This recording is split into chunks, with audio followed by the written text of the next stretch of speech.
Frontier Town, the saga of the Roaring West.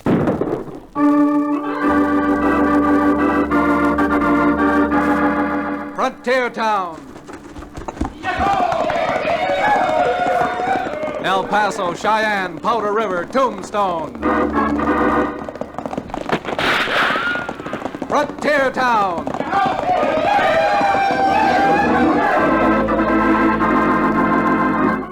Here is the adventurous story of the early West, the tamed and untamed, from Cheyenne to Calgary, from Dodge City to Poker Flat. These are the towns they fought to live in and lived to fight for, teeming crucibles of freedom. Frontier Town!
Frontier town, huh? Yes, I guess that's what most folks would call Dos Rios. A frontier town. Loud and lusty. Tough and tumbling like a score of other frontier towns. El Paso, Cheyenne, Tombstone. The only difference probably is the name of the town. Dos Rios, that's Spanish for two rivers. My name is Remington, Chad Remington. Born in Dos Rios 20-odd years ago. And reared there until I went upstate to school to study law. And I wouldn't have come back, I guess, if I hadn't gotten word that my father was found murdered. Murdered in cold blood. So I threw a few things into a carpet bag, took the first stagecoach out of Denver, and then stretched my long legs by walking the familiar rutted street past the stores with false fronts. A half-dozen saloons. Over to the white adobe house that belongs to Judge Fillmore and his daughter Libby. I thought Father should have written you a letter, Chad. Still think it would have been easier on you since there was nothing you could do about it anymore. You always wanted to let me down easy, Libby. The judge was right telegraphing me. I was sure that's the way you'd feel about it, my boy. Exactly what happened? They found your father face down in the corral, with an arrow between his shoulder blades. Arrow? It was an arrow, all right, Chad. Regular Injun arrow. Minute I heard, I rode right out to his ranch myself. No Indians around Dos Rios? No bad Indians? Folks around here don't think so. They blamed it on John Tallfeather, the Indian who used to work for your father. John Tallfeather was as fond of my father as I am. What's more, John was a Choctaw, and Choctaws haven't used arrows since the Mexican Wars. Where is John? I'm going out and tell him I don't believe all that loose-mouthed gossip. John Tallfeather's dead, Chad. They strung him up the same night your father was found. Strung him up? Who strung him up? A mob. A mob headed by your father's own neighbors, Rafe and Breck Kincaid. Kincaids? Oh, I should have known. This is no backwoods we're living in any longer. It may be the frontier, but it's the frontier of civilization. I've heard you make that speech before, my boy. For all the good it does. This country will never be anything but a lawless wilderness until men learn to respect the due processes of law. Why do they think I left the ranch and went off to school? We know, Chad. We agree with you. But while there are people around like the Kincaids, what are you going to do? I'm going to do something, and you can bet on that. Now, don't go flying off the handle, young man. The Kincaids are gunfighters, both of them. A lot worse than that if they lynched poor John Tallfeather. And if there's any law in this country at all, they're going to pay for it. If you and Libby will excuse me, Judge, I'll leave my bags here. Of course, Chad, but where are you going? To start with, down to the livery stable. I'm renting myself a horse.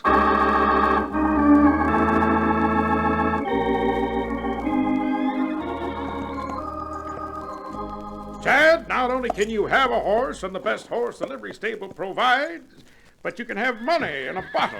What am I saying? And the shirt right off my back. Cherokee, you haven't changed one bit. You sound just the way you did when I met you for the first time, peddling genuine Cherokee rattlesnake oil off the back of that big wagon. Yes, Chad, you remember, don't you? Yes, sirree. Now, if you just gather around closer, friends, I want to call your attention to this little preparation I hold here in my hand.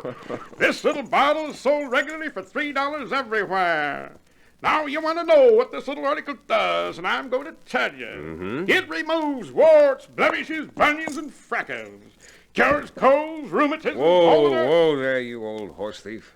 Horsey? Your Honor, I'll amend my complaint. I'll just make it Dr. Cherokee O'Bannon.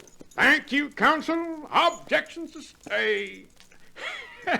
Come on, I'll get you a horse. Yes, indeed. One of the quietest, gentlest, broken-down hay burners I've got for a fancy-pants city lawyer. If you know what's good for you, O'Bannon, you won't call me Fancy Pants. Don't worry, Chad. I've seen you ride. I've got a good nag for you. But do you mind, my boy, if If what? I'd like to ride along with you, if it's all right with you. Well, come along, Cherokee. I'd enjoy having your company. Now, if you'll just get the horses, I'd like to be on my way.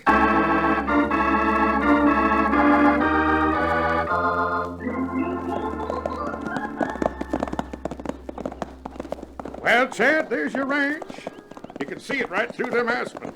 Hasn't changed much, has it? No, not a bit. There's the creek and the cottonwoods where I used to swim when I played hooky from... Oh boy, hold it. What's up? What's up? What's stopping for? Unless I'm mistaken, and I don't think I am, someone's moved our wire. Our fence used to run along the other side of the creek up to that saddle rock. Sure it used to. But it doesn't anymore. I thought you knew. Knew what? Well, last spring, there was a big rock slide right over there. Filled the old creek bottom with rocks and changed the course of the stream. So your father sold that little strip to Kincaid. Are you sure, Cherokee? Because without water, there's a quarter of a section over here wouldn't raise gophers. Now, the way I heard it, on account of you moving upstate to be a lawyer, your father was selling off his cattle. Didn't care about the water. Selling off? What? That's ridiculous. Wasn't a month ago, he wrote me to go over to the stock show at the Capitol and see if I couldn't find him a new Hereford breeding bull. Well, I'll be a squaw Injun's off ox. You sure wouldn't be buying any bull if he was giving up ranching now, would he? Don't think he would. Come on, Cherokee. Turn that pony around. We're riding over and paying a call on Rafe and Breck Kincaid. Get around there, you long-legged, loose-jointed, shuffle-gussy. Come on, let's be off!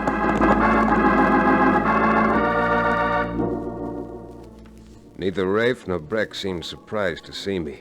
But they did seem a little shocked when I started to ask questions about this strip of land Cherokee said my father had sold them. Well, maybe shocked isn't the right word at that. They were indignant. Indignant and downright hostile. You mean to say you think I'm lying, Remington? I'm not meaning to say anything, Rafe. I just asked you and Breck a very simple question. What do you mean, simple question? You asked us to show you the deed your old man signed when we bought that property from him. I know what I asked, Breck, but I still have to see the deed. Why, I got a good mind. If you really had a good mind, Rafe, you wouldn't go reaching for your gun. I'm not wearing one. Yeah, I forgot. You're the holier-than-thou gent who didn't like the way your neighbors ran your hometown. You went away to college. Sure, he was too good for us. I can force you to produce that deed, you know. Oh, you can? Well, you wouldn't like to try it, would you? I don't mean beat it out of you, although I believe I still could. He believes he still could, Rafe. Whether you two realize it or not, we have a court in this county. And I could make you produce the deed in court. I just didn't think that'd be a friendly thing to do. You're not getting no place trying to butter us up with that friendly talk. Ah, let it go, Breck. The deed's over in the table drawer. Get it and show it to Mr. High and Mighty. I'd appreciate it very much if you would. Your father would turn over in his grave if he knew what a dude he had for his son. The less you two have to say about my father, the better off we'll be. All of us. Here, look for yourself. That's the deed. That's the deed, all right. Well, now you're satisfied? Yeah, I'm satisfied. This signature's a forgery. Why, you low-down mealy Go on, mouth- Rafe. Squeeze trigger if you want to. I don't think even you would want to go into court for gunning down an unarmed man. Yeah? Well, who's to say you weren't packing a gun? Now, Rafe's right. He's got me as a witness. You're a lawyer. You know what witnesses are, don't you? Chad, you called me a liar. You said I forged that deed. Nobody calls me them names and goes on living. And I imagine you've killed men for a lot less, too. Well, if you got the salt to shoot while I'm standing in front of you... Hey, what's... Drop that gun, Rafe! Rafe, it's Cherokee. Chad must have left him outside. Yeah, I'd forgotten I had, but... Well, Rafe? You gonna let that shooting iron go or not? The next one won't be just a warning. And even my Cherokee Indian rattlesnake oil never cured one from 5 bullet holes. Go on, Rafe. Cherokee's got the drop on you. That's better. Come on, Chad. It's time you were leaving. You're right, Cherokee. Go on, Slope. And the next time you come up here, I'm shooting you for trespassing. Thanks for your advice, Rafe. And for your help, too. I'll be seeing you again. Soon. Remington, next time I see you, you better be packing a gun. Because I will, and I'll be looking for you. I intend to be looking for you, too. Both of you. Adios. Doggone it, Rafe. If he goes around town and shooting off that big mouth of his... Shut up, Brick. Huh? I ain't afraid of no man who's scared to pack a gun. He had his chance while he was here, and he throwed it. Yes, sir. I always knowed it. That one's yellow. Yellow clean through.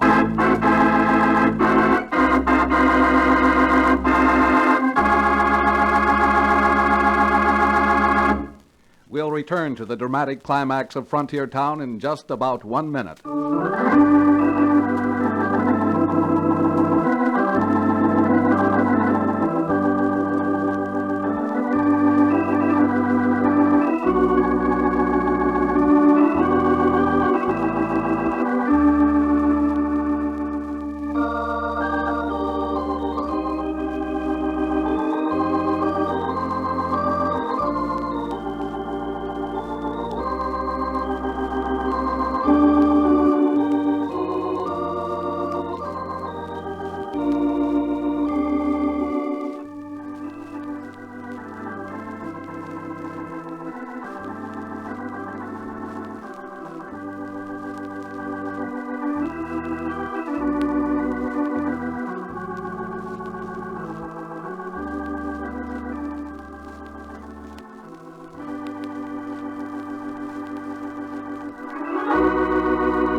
And now, Frontier Town.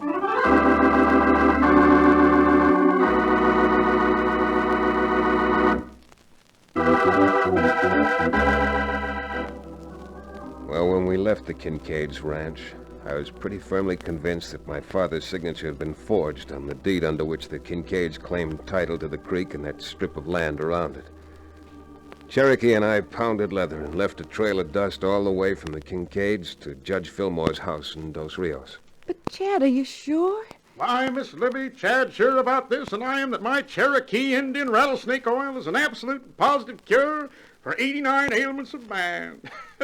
All the way from double pneumonia to hangnails. I'm even surer than that. I'm as sure as anyone can be. Why, even seeing the deed for the few seconds I did, you couldn't miss the even pressure of the pen on the paper. And no one writing normally writes that way. You mean to say it was traced? And it was traced or copied or...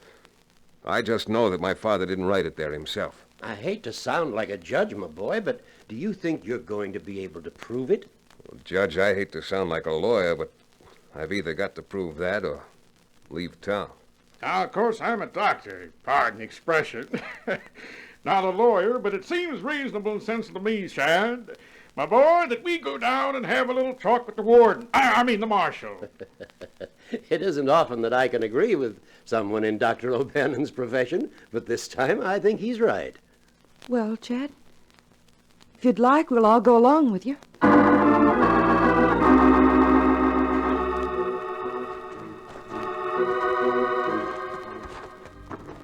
Look, Chad, the marshal must be in. That's his horse tied off in front. Good, because I'm in no mood to waste any time. You know what he means by that, Miss Libby? He's aiming on getting back upstate, not staying here. Oh, Chad, not really. I'm afraid so, Libby. This lynching, these threats from the Kincaids, nothing's changed here. It's still the same boisterous, belligerent frontier town. Well, now, Chad, it's not as bad as all that. Here, let me open the door for you.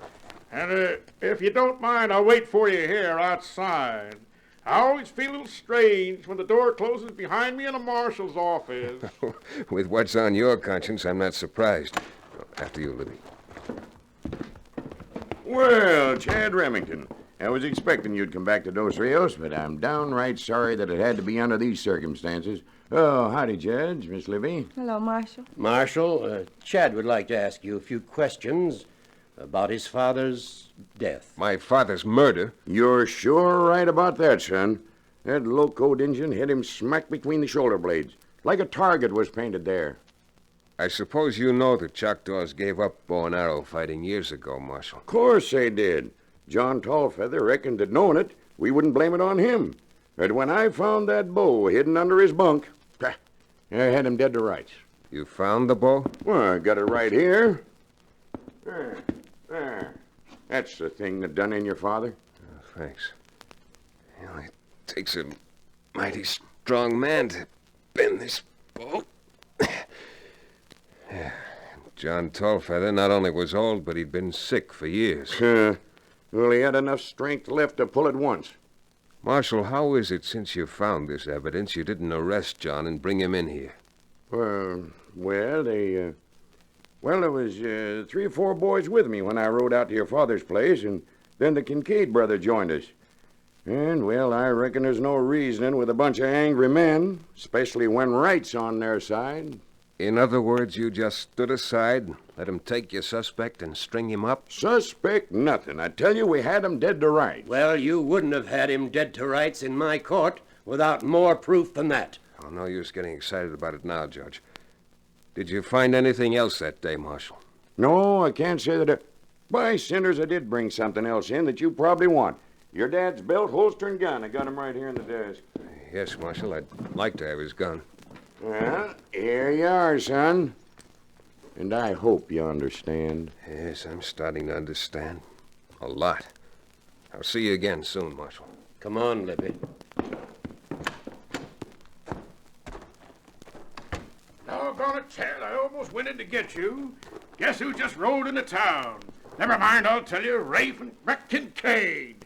Were they looking for me? Could be. That's good. Very good. Chad, you don't mean that you're going down. Make a target of myself for him, Libby? No. But I am going to strap this on. Oh, now, don't look at me as though your eyes are going to pop out of your head, Libby. I'm fully grown now and reasonably able to take care of myself. Chad, you'll be careful. I'm being doubly careful. I'm taking a bodyguard with me.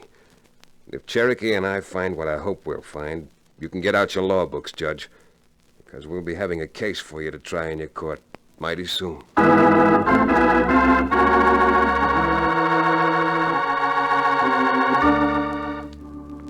With the Kincaid brothers in town, it certainly seemed safe to go back out to their ranch.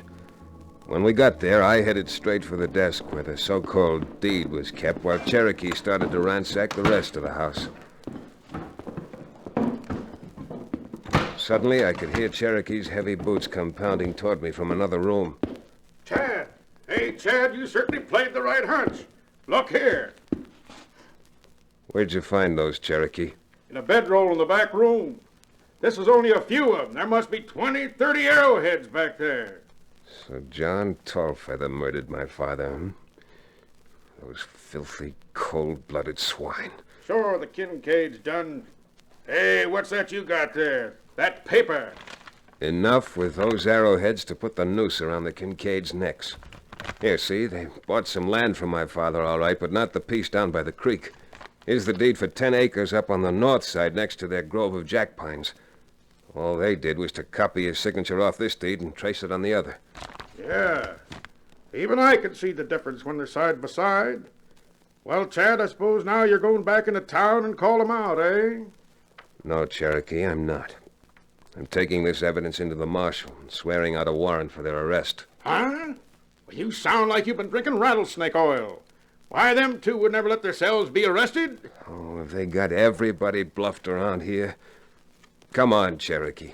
We're getting back to town.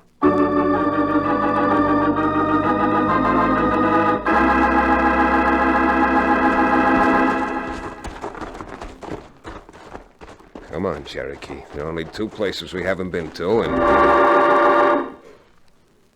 Well, there are the Kincaid's horses tied up in front of the Lucky 7 casino.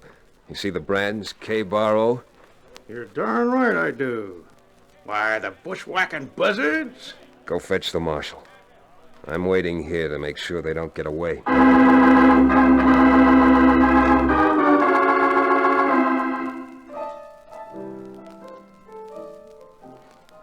You can see them both from here, Marshal, at the faro table. Well, doggone it, Chad. This ain't no time to try to haul 'em to jail. They've been drinking. And, well, them two is ornery enough cold sober. I'm sorry you don't like your job, Marshal. But maybe if you liked it a little better, it wouldn't be necessary to do things like this here in Dos Rios. No, you see here, Chad Remington. I don't take lip like that from no man. You'll be taking a lot more than that if you don't get busy. Now, come on, we're going inside. Well, but mark my words, we're not having no shooting scrapes. Marshal, if I were you, I'd start moving. Come on.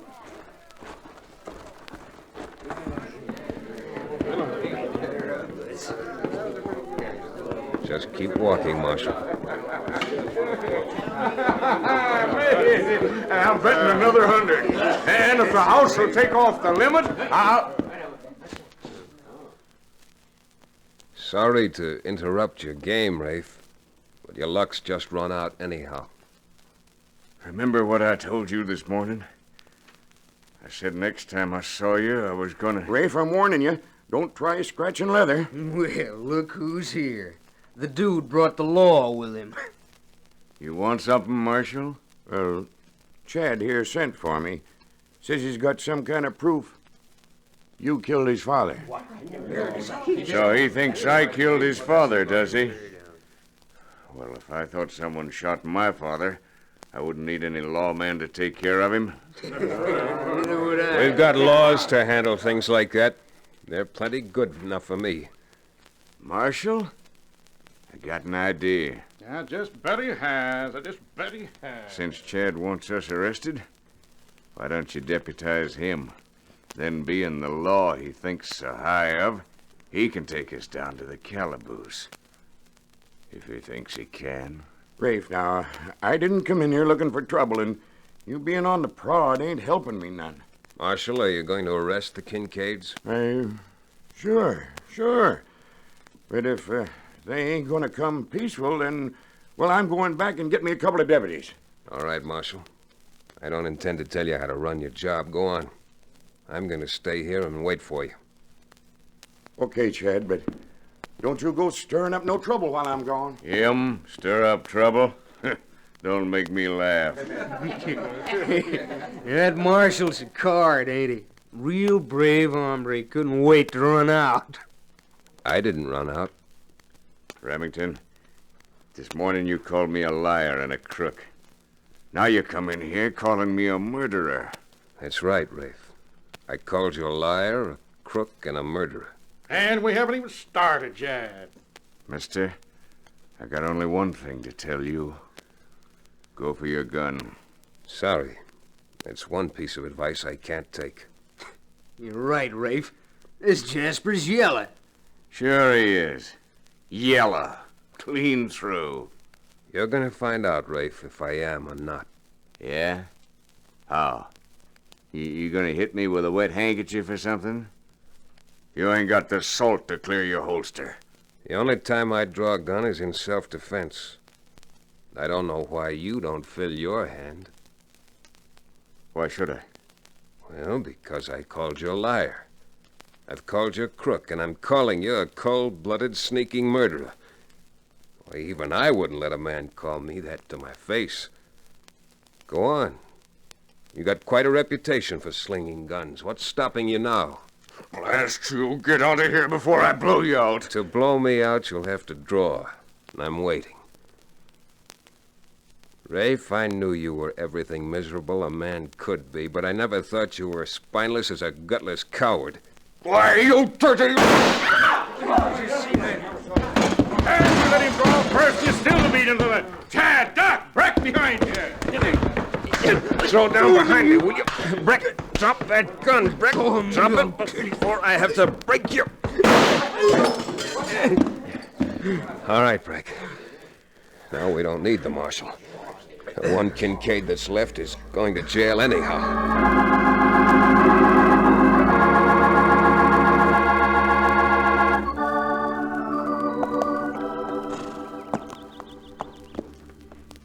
Well, Chad? Well, Libby, It's just that... Well, I hate saying goodbye. I hate saying goodbye to, everyone. Well, you will write, won't you? Well, I might. Not that it'll do much good, I'm afraid, Libby. Not that it'll do... Chad, what do you mean? I always heard women knew everything by intuition. You mean that there's someone else upstate? Someone you're going to marry? Upstate? Now, who mentioned upstate? But now, with Rafe dead and Breck Kincaid sentenced, you're leaving town again, aren't you?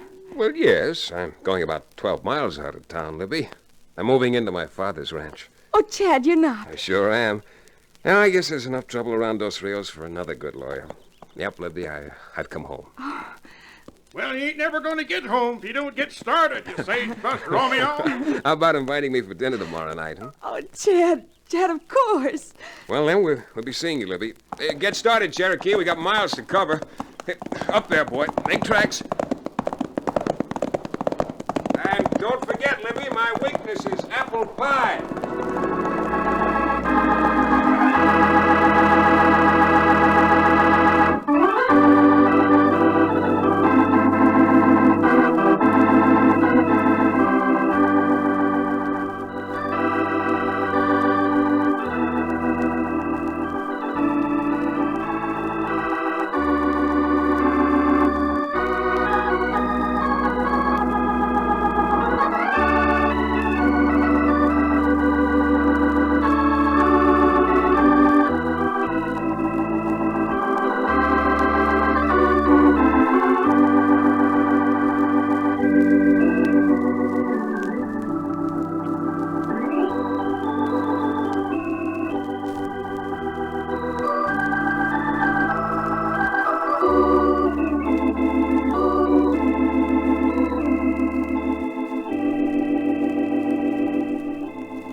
Frontier Town, starring Tex Chandler, came to you from Hollywood. The series is directed by Paul Franklin and supervised by Joel Murcott. The music is composed and played by Bob Mitchell. Be sure to be with us again, this time 1 week from today, for another fine action-adventure story with your favorite young Western star, Tex Chandler. Frontier Town is a Bruce Ells production.